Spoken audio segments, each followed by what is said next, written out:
Bella at Julia out na. Charlie, Janela, Sue at Kyla bagong bibida sa What Lies Beneath. Usap-usapan ngayon sa showbiz world ang biglang pagbabago sa cast ng inaabangang mystery drama series ng ABS-CBN na What Lies Beneath.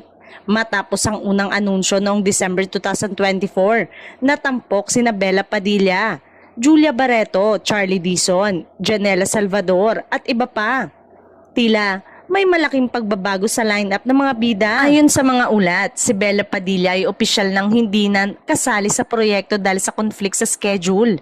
May mga bagong pelikula kasi siyang kailangang tutukan kaya't napilitan siyang mag-withdraw mula sa serye. Ayon mismo kay Bella, masayang masaya siya sa kanyang kapalit na isa raw sa mga paborito niyang aktres. Samantala, maraming fans ang nagtatanong kung kasama pa rin ba si Julia Barreto sa serye. Ilang netizen ang nakapansin na hindi na rin siya binabanggit sa mga bagong press releases tungkol sa show. Wala pang opisyal na kumpirmasyon kung tuluyan na rin siyang out sa proyekto.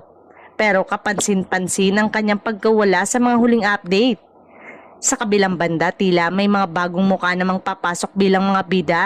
Sa mga kumakalat na chika, kabilang di umano sa mga bagong itinuturing na frontliners ng What Lies Beneath, sina Charlie Dizon, Janela Salvador, Sue Ramirez at Kyla Estrada. Sa kabila nito, wala pang formal na pahayag ang ABS-CBN ukol sa bagong cast lineup. Ang What Lies Beneath ay inaasahang magiging dark, edgy at puno ng twist. Ito ay proyekto ng JRB Creative Production, kilala sa mga serye na Broken Marriage Vow, Dirty Linen at Senior High. Hanggang sa ngayon, abang-abang pa rin ng mga netizen sa magiging opisyal na anunsyo mula sa ABS-CBN tungkol sa kabuuang cast ng serye.